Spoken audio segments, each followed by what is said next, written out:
পাঁচ ওয়াক্ত নামাজের জন্য মুয়াজ্জিন আপনাকে ডাকে, কিন্তু ভোর রাতে দোয়া কবুলের জন্য স্বয়ং আল্লাহ আপনাকে ডাকে। ভোর রাতের দোয়ার প্রভাব এত বেশি, তাহাজ্জুদের সময়ের দোয়া এত গুরুত্বপূর্ণ যে এই এক দোয়া আমার জীবনকে আমূল পরিবর্তন করে দিয়েছে। সাহারি খেতে যখন উঠবেন, সাহারি খাওয়ার পর 10টা মিনিট সময় হাতে রাখেন, বা সাহারি খাওয়ার আগে 10টা মিনিট আগে উঠে ওযু করে 2 রাকাত 4 রাকাত নামাজ পড়ে, বা নামাজ পড়ার সময় না থাকলে অন্তত কেবলামুখী হয়ে 2টা হাত তুলে আল্লাহর কাছে একটু চান। নবীজি সাল্লাল্লাহু আলাইহি সাল্লাম বলেছেন, রাতের শেষ প্রহর যখন হয়, দুনিয়ার আসমানে নেমে এসে আল্লাহ বান্দাদেরকে ডেকে ডেকে তাদের প্রত্যেকটা চাওয়া পূরণ করে দেন। ভোর রাতে দোয়া করা, কারণ সারা বছর ভোর রাতে তাহাজ্জুদের নামাজ পড়া বা দোয়া করার সুযোগ আমাদের হয় না, কিন্তু রমজানের সাহরি খেতে তো এমনি ওঠেন, অতএব এই টাইমে দোয়া কবুল হয়। 24 ঘন্টার ভিতরে দোয়া কবুলের সবচেয়ে মোক্ষম সুযোগ, সবচেয়ে আদর্শ সময় হলো এই তাহাজ্জুদের সময়টা। ভাইরা আমার, ঢাকার একটি বড় কোম্পানি, বাংলাদেশের সবচেয়ে বড় শিল্প প্রতিষ্ঠান বললে ভুল হয়তো হবে না, অন্তত এটুকু বলা যায় যে প্রথম 3-4টি বড় প্রতিষ্ঠানের একটি। এরকম একটা প্রতিষ্ঠানের একজন কর্মকর্তা বছর 2-3 আগে আমার সাথে হঠাৎ দেখা। তিনি আমাকে দেখে বেশ আবেগ আপ্লুত হলেন এবং অনেকটা জড়িয়ে ধরলেন এবং বললেন, ভাই, আপনার একটি আলোচনা থেকে আমার জীবনের ভিতরে এমন এক পরিবর্তন আসছে যেটা অকল্পনীয়, অভাবনীয়। তো আমি একটু কৌতূহল হয়ে জানতে চাইলাম কোনটা সেটা। তখন তিনি বললেন, ভাই, আমার জীবনে এমন একটা রোগ হয়েছে, যেই রোগ ট্রিটমেন্ট করার জন্য দেশে বিদেশে বিভিন্ন জায়গায় গিয়েছি, কোনো চিকিৎসা এর আমি পাই নাই। শেষ পর্যন্ত আশাহত হয়ে চাকরি ছেড়ে দিয়ে, শহর ছেড়ে দিয়ে গ্রামে গিয়ে বসবাস করা শুরু করছি এবং মৃত্যুর জন্য অপেক্ষা করছি। এর মধ্যে আপনার একটা আলোচনার ক্লিপ আমার চোখের সামনে আসলো সোশ্যাল মিডিয়ায়, তো এটা শুনলাম। সে আলোচনাটা ছিল, আল্লাহর কাছ থেকে অসাধ্য সাধন করার সময় হলো ভোর রাত তাহাজ্জুদের সময়। আমি এই আলোচনা পুরোটা শোনার পর ওই রাতেই আমি ঘুম থেকে উঠে ভোর রাতে তাহাজ্জুদ পড়ে আল্লাহর কাছে বুক ভাসিয়ে মন ভরে কাঁদলাম, দোয়া করলাম।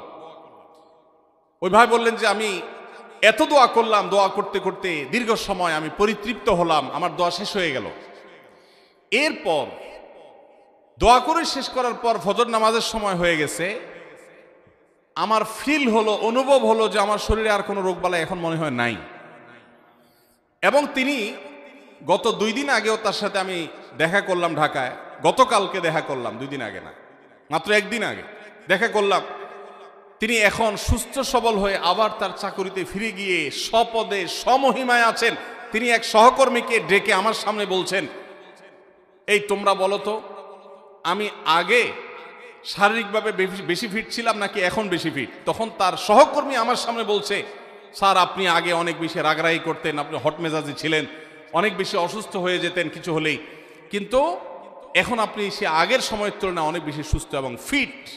তিনি বললেন, ভাই, ভোর রাতের দোয়ার প্রভাব এত বেশি, তাহাজ্জুদের সময়ের দোয়া এত গুরুত্বপূর্ণ যে এই এক দোয়া আমার জীবনকে আমূল পরিবর্তন করে দিয়েছে। এই জন্য ভাইরা, রমজান মাসে বিশেষ করে যখন তাহাজ্জুদের সময় সাহারি খেতে যখন উঠবেন, সাহারি খাওয়ার পর 10টা মিনিট সময় হাতে রাখেন, বা সাহারি খাওয়ার আগে 10টা মিনিট আগে উঠে ওযু করে 2 রাকাত 4 রাকাত নামাজ পড়ে, বা নামাজ পড়ার সময় না থাকলে অন্তত কেবলামুখী হয়ে 2টা হাত তুলে আল্লাহর কাছে একটু চান। নবীজি সাল্লাল্লাহু আলাইহি সাল্লাম বলেছেন, রাতের শেষ প্রহর যখন হয়, দুনিয়ার আসমানে নেমে এসে আল্লাহ বান্দাদেরকে ডেকে ডেকে তাদের প্রত্যেকটা চাওয়া পূরণ করে দেন। এই জন্য ভাইরা, রমজান মাসে সাহারির সময় দোয়া কবুল হয়। রমজান উপলক্ষে বিশেষ করে এই আমলটা, সাহারির সময় আমলটা, আমরা দোয়া করার আমলটা করতে পারি। তাহাজ্জুদের নামাজ এবং ভোর রাতের দোয়া, এটা অন্য সময় করা যায়, কিন্তু রমজানের সুযোগটা বেশি আসে, সেজন্য এটাকে রমজানের স্পেশাল আমল হিসেবে আমরা উল্লেখ করলাম। আল্লাহ আমাদেরকে সবাইকে তৌফিক দান করুন। সাহারি খেতে উঠলে একটু দোয়া করবো তো ইনশাআল্লাহ, 2-4 মিনিটের জন্য হলে দোয়া করবো, একাকে নির্জনে আল্লাহর কাছে কেবলামুখী হয়ে। এর চেয়ে বড় দুর্ভাগ্যের বিষয় কি আছে যে আল্লাহ চাওয়ার জন্য ডাকছেন আর আমি অবহেলা করে বসে আছি। ভাইরা আমার, 5 ওয়াক্ত নামাজের জন্য মুয়াজ্জিন আপনাকে ডাকে, কিন্তু ভোর রাতে দোয়া কবুলের জন্য স্বয়ং আল্লাহ আপনাকে ডাকে। অতএব সাহরি খেতে উঠলে ভোর রাতে সাহরির সময় একটু দোয়া করবো তো ইনশাআল্লাহ। ওমরা করা, যাদেরকে আল্লাহ তৌফিক দিয়েছেন তারা রমজানে ওমরা করবেন, কারণ নবী করিম সাল্লাল্লাহু আলাইহি ওয়াসাল্লাম বলেছেন ওমরাতুন ফি রমাদান তা'দিলু হাজ্জা, রমজানে কেউ ওমরা করলে একটা হজের সওয়াব পায়। কোন কোন হাদিসে আসছে তা'দিলু হাজ্জাতাম মাই, নবীজির সাথে হজের সওয়াব পাওয়া যায় রমজানে ওমরা করলে। আল্লাহ আমাদেরকে যখন তৌফিক দিবে আমরা তখন সেটা করব ইনশাআল্লাহ। ঠিক আছে না? নিয়ত করেন, দোয়া করেন, আল্লাহ একসময় তৌফিক অবশ্যই দিবে। বেশি বেশি কি করা?